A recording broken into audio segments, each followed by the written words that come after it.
Now it should work, finally. I'm sorry, Jika. No problem. Finally, Sasha, welcome to my show. I saw that you Thank have a you. lot. I saw that you have a lot of job these days with the German guys. And tell me, what is your first impression about Egypt? Firstly, I will say Sascha Staat with us, something like a German version of Žika Bogdanovic guy who is working on in handball and for handball, and he has his a podcast on German, Kreis Ab. So I will start with this. How do you feel? We are sitting at home, and we made comment that it's some kind of depressing to be here and not in Egypt. How do you feel? Yeah, it's depressing because I don't know when you have been at a tournament for the first time. The first tournament I was working was Austria in 2010, European Championship, which was a really nice championship. We had the Croatia against France final with so many great players, and the arena in Vienna is kind of special. It's very old, but it's special, and when it's full, it's really nice. It's a great atmosphere, and I was enjoying the final so much. And ever since, I've been to the tournaments, and yeah, it's not nice to be at home. I can tell you that. I think it's the same for you because you want to see the matches in the arena. Even now, when it's without spectators, still you want to be close to the players, do interviews and reports, and it's not possible. And we can see now it's very chaotic. It's totally crazy what's going on there. Cats are running on the court. There are really big line players from some countries playing, which is funny, but also very nice. I think I like it. It's good for handball to see handball in more countries. But yeah, of course, today we had the cancellation of the Germany game against Cape Verde. And I think it's some sort of disgrace, to be honest. Yeah.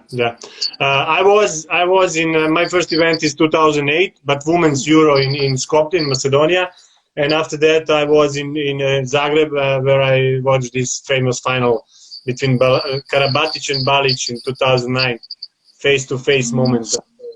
After that, of course, I didn't miss until this one. I didn't miss any of men's event. Women's it was. So tell me what the German guys said about organization. I saw that you had them in your podcast. What they are complaining about? Yeah, they complained that at first there was a little bit of problem within the hotel because there were people running around. They didn't have an accreditation and they were just running around at the hotel. It seems like they also got more space when they have lunch or dinner whatsoever because they were in a closed room, in a smaller room. So now they have more space. They reorganized everything.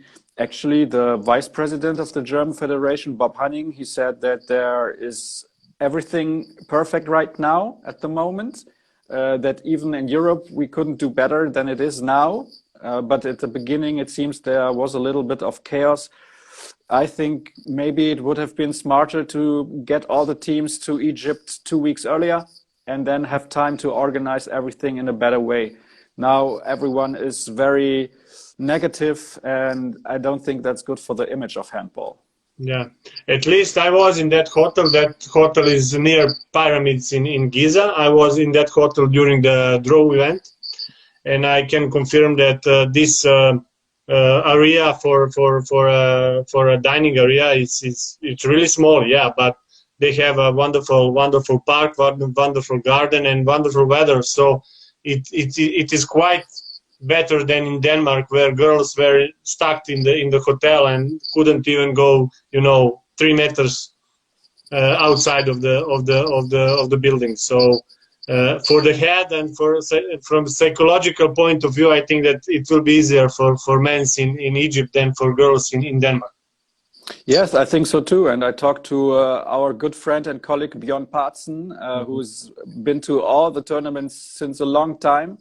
I think the last tournament he missed was 2005 in Tunisia. Yeah. And I also talked to another colleague, and he had been to all tournaments since 1999. So it's really strange for us not to be there. But yeah, I think in Denmark, Bjorn told me that it was really crazy. He didn't even leave the hotel for 2.5 weeks. He worked there for the European Handball Federation and also the German Federation, but he didn't leave the hotel one time. I mean, it's really crazy. I don't think that's appropriate, probably, but the time during a pandemic, I mean, what kind of choice do we have? We just have no choice. It's like this. Yeah, it's like that. Okay, tell me, how do you see this progression from 24 to 32 teams? Okay, you mentioned this guy from Congo, and not only him. There are a lot of exotic, but that is some kind of, world championship. How do you see that? Okay, I think there's two parts of the medal. First of all, for 100% professional players like we have from, I don't know, Germany, France, Croatia, or Spain, Norway, it doesn't matter to play against those teams. There's nothing you can gain from those matches. Even when you win by 30 goals and one player scores 15 goals, it doesn't matter, to be honest. On the other side, I have to say that if you watch the German game against Uruguay, the goalkeeper from Uruguay was called the player of the match. And he will never forget this in his lifetime.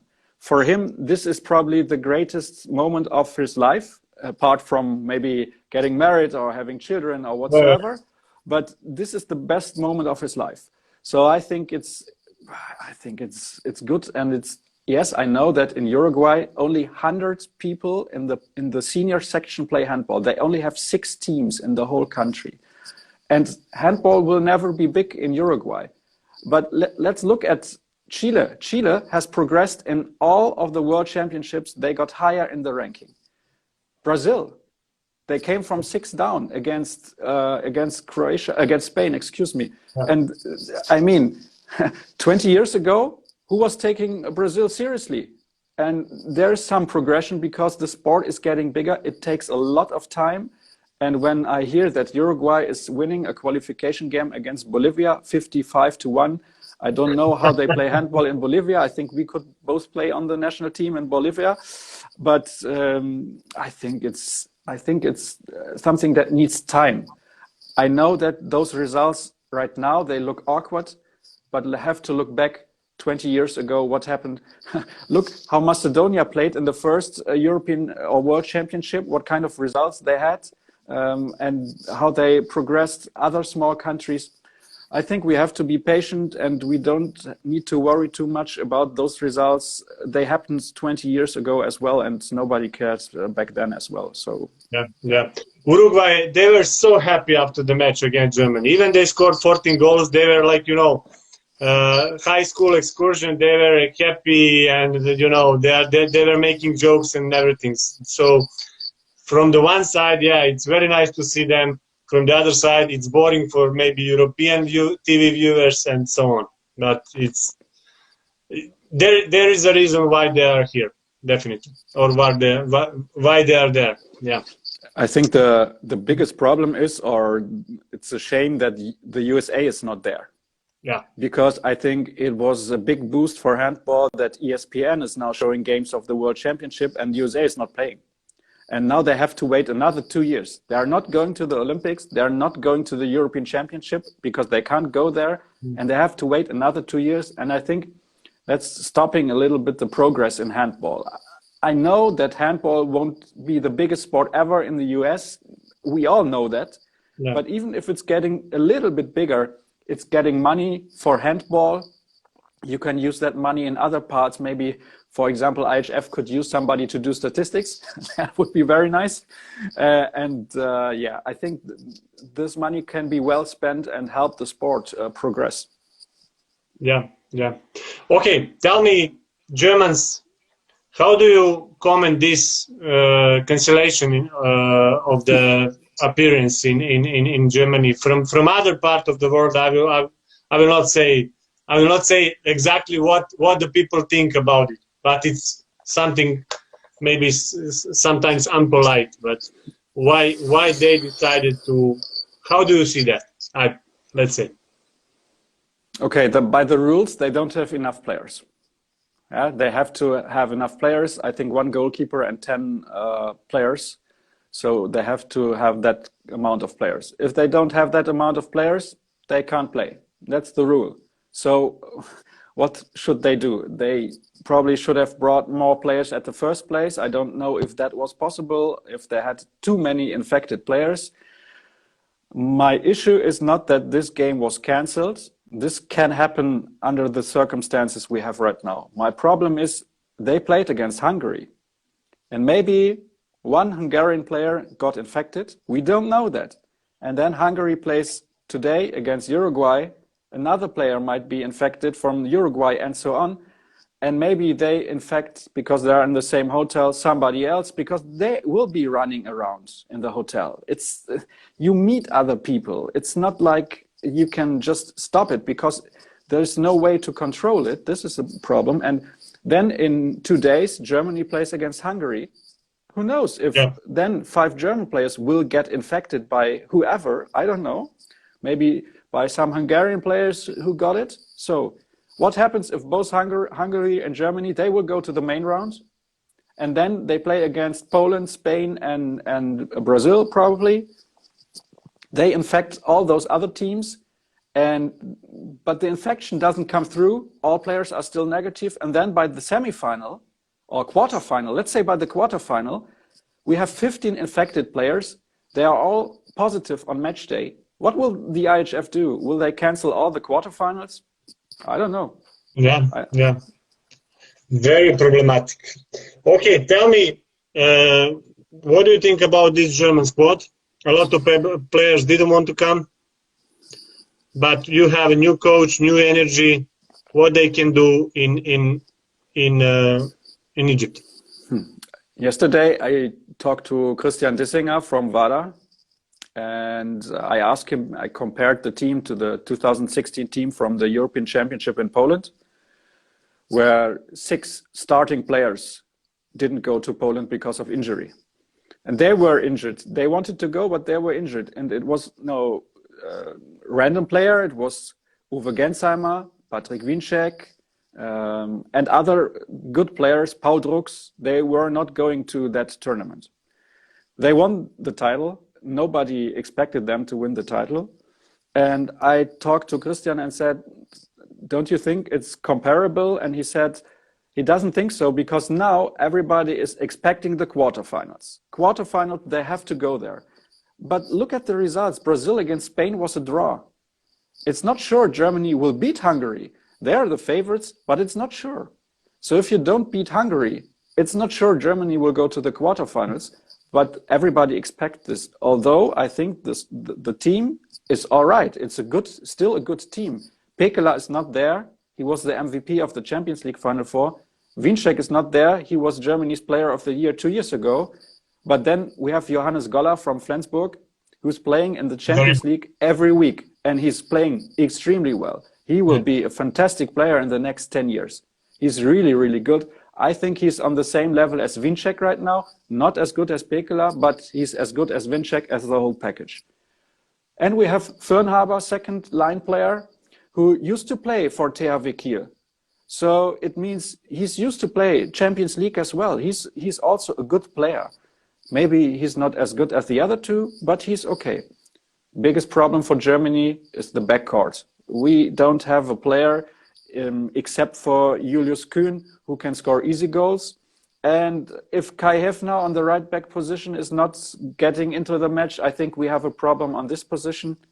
Playmaker, I think Yuri Knorr, he can do a good job. He will also be a fantastic player in the next 10, maybe even 15 years, because he is very talented. And I think he can even be the best young player of this World Championship. Tournament is all right. Everybody respect the coach. This was different in the last 2 tournaments because there was no respect for the coach. Nobody will now go to Gislason and say, excuse me, do you think that's right? They will do what he wants to do. Yeah. And I think that's good for the team. No. So Icelandic guys are making good job in Germany. Yes, they are. Hopefully. Yeah. Okay, tell me about the other favorites. Who do you see at the top or close to semifinal? How do you see this? Are we talking before the tournament or are we talking after the first match day?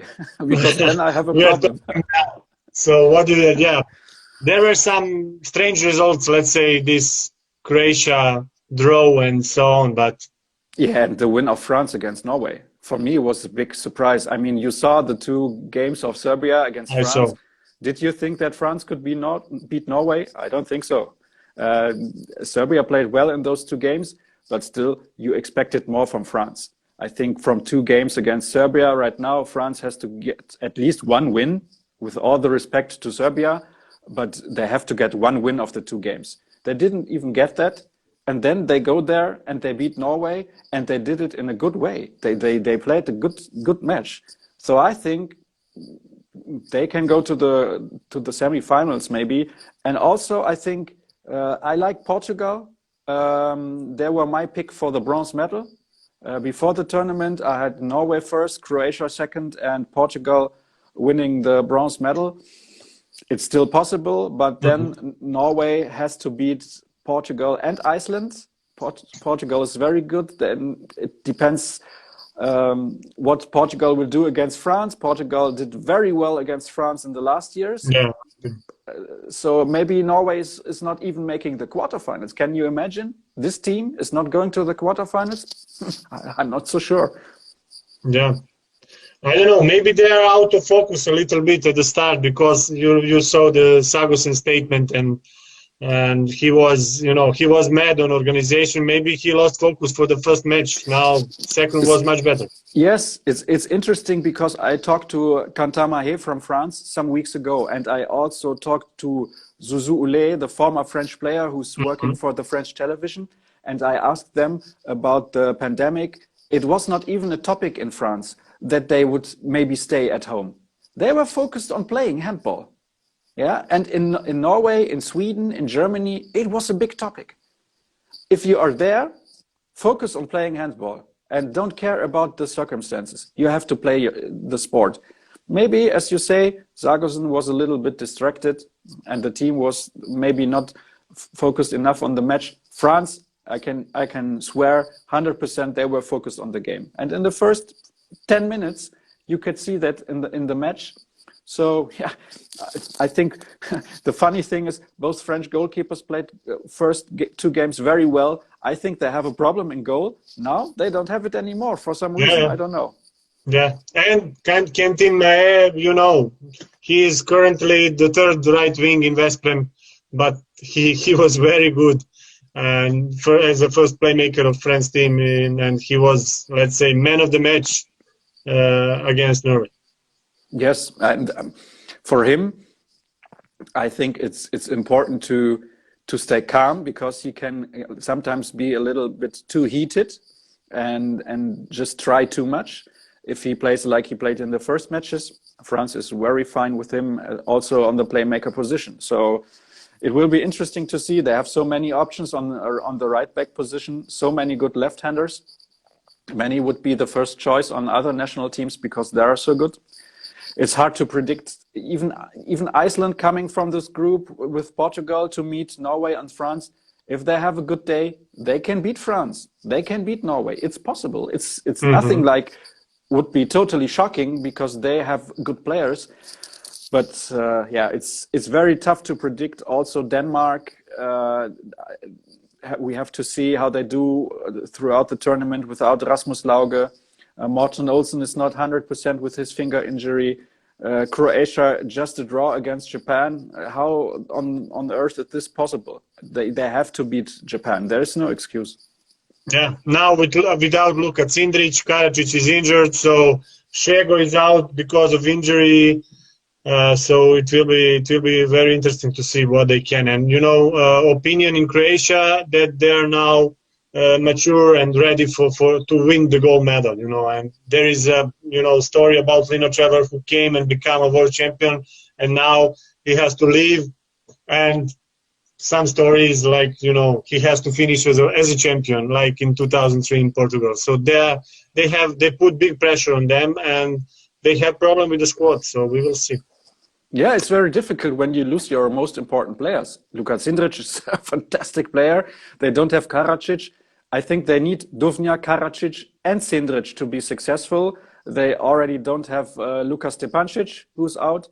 Šebetic is not the same kind of player. So I think it will be very difficult for them to go far, even if especially if they only draw the first match against Japan. Let's see what Japan does in the next matches. It will be very interesting to see. Yeah, that means 1 point less in the main round, probably, if Japan beat Angola. Okay, tell me, Egypt. One of my favorite teams. Usually, I don't support these host nations, but even if they are not host, I think that they are doing good job and they have a good players and they are, youth world champions and junior bronze medalists. So, if in situation if they had full support from 20,000 people in Cairo, I would bet on them that they will win medal and come to the semifinal. Now I'm not sure, but still I think that they're good and among top quality teams. What do you think? Yes, I agree. And you already mentioned the bronze medal at the Junior World Championship, and they won the Under-19 World Championship. And it shows they have good quality. Maybe this tournament comes 2 years too early for them. If in 2 years, if it was in Egypt in 2 years with full arenas, I think they would have a chance to win maybe even the gold medal. Mm-hmm. And it would not be a surprise, because if you do well in the youth tournaments, and it's not, at those youth tournaments, they don't have support from the fans. They play somewhere and not a lot of people are watching, and somehow they won the tournaments. And I think we have to keep an eye on Egypt in the next 5 to 10 years, because if not all of the young players usually become very good players on the senior level. Let's look, for example, at Kylian Villamino from France. He was good on the juniors. Now he's struggling. It takes time. France won all the tournaments with the Prandi, Elohim Pradi teams. But from the goalkeepers from those teams, nobody is really good at the senior level. So let's say if 25 to 50% of those players from the junior teams from Egypt are having a shot at the senior level, in the next 5 to 10 years, Egypt is very good. At this tournament, quarterfinals, I'm 100% sure. And then it's 50-50. So maybe they can make it even to the semifinals without the spectators. Would be surprising to me, but there's a chance. Yeah. Okay, and for the end, what do you think? Who will explode on this tournament? Give me some names. Younger and older, but never mind. But what do you think? Who will be remembered in Egypt and for Egypt? I think I mentioned already Yuri Knorr and Johannes Goller from the German team. I would have said Emil Jakobsen from Denmark, but now he's not able to play. The same with Alexander Blons from Norway, the left wing. 2 players I was looking forward to see at this tournament. So maybe Ivan Martinovic from Croatia, he can have a good tournament now that has to play more and has to show what kind of player he is. He's playing quite well in the Bundesliga. So I think he's a good name. I have to think Spain doesn't have young players, so I can't name anybody from Spain. Yeah. Oh yeah. This, to be honest, is the biggest shocker of the tournament so far. What Russia has been done in the first 2 matches, Belarus, I think, was the favorite going into the match. And now Russia won the second match. They will beat Korea also. Then they have 3 points in the main round. Very interesting to see this Russian team. And I'm looking forward to see more from Kozotorov. I think I talked to Oleg Kuleshov, big star from the late 90s, early 2000s. And he said, we have some good young players, but they need time. They need to play together more. And maybe in this tournament it's still difficult, but they have a good experienced coach. So I think maybe they can be the surprising team. And this player is, he can be a superstar, it seems. Yeah. Okay, thank you very much. I know that you have a lot of job after this podcast. You have your own podcast, so we will be in touch. Enjoy and see you somewhere. I don't know. Yeah, In I'm Cologne, sure. probably. Yes, in Cologne for the Champions League Final Four. I hope that maybe by June there will be 50% of fans in the arena. It was very sad this time. I can tell you, it's the best event in all of handball. If you ask me, I love the tournaments in January, but at the end you are quite tired.